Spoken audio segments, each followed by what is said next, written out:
Okay, so we're going to use this example 1 to go over how to graph an inequality. So example 1, we're given a situation and we're going to take that situation and we're going to first write an inequality and second, then graph it. So the car ride will take at least 30 minutes. So there's a keyword right there, that at least. We need to talk about what at least means. If it's going to take at least 30 minutes, does that mean 30 minutes or more or 30 minutes or less? At least 30 minutes would be 30 minutes or more. So this means 30 minutes or more. I like to think of at least in terms of money. If I need at least $500 for rent each month, then that means I need $500 or more, not less, because my landlord would not be okay with that. So if I'm talking about 30 minutes or more, that's something that is greater than, and see, this is why I use my hands all the time, because I already wrote down the less than. Greater than or equal to 30.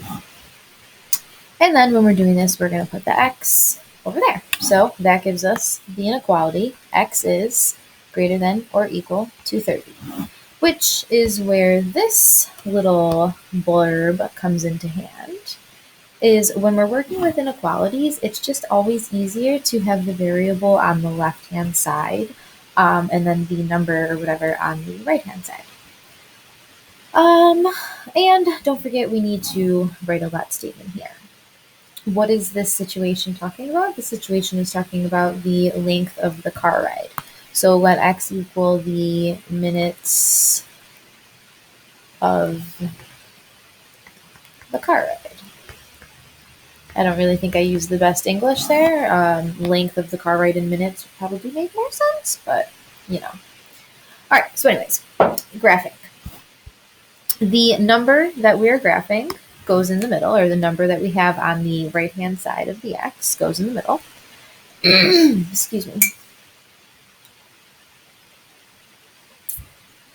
One number to the right of the number line that is bigger, and it could be the next number. You could jump up to like 35 if you wanted to. It doesn't really matter. And to the left, a number that is lower or smaller than 30, which would be like 25. So based on the inequality, we have a greater than or an equal to, which means we're going to use those filled in circles. That filled in circle is going to be at the 30 mark only in the middle there. And then we have to do shading next. And when we're shading, we're going to come back here. When we talk about shading, you're going to shade, and it doesn't really need to be that big, based on what the inequality reads. And you'll see what I mean by that. So if we read this inequality, it says that x is greater than or equal to 30.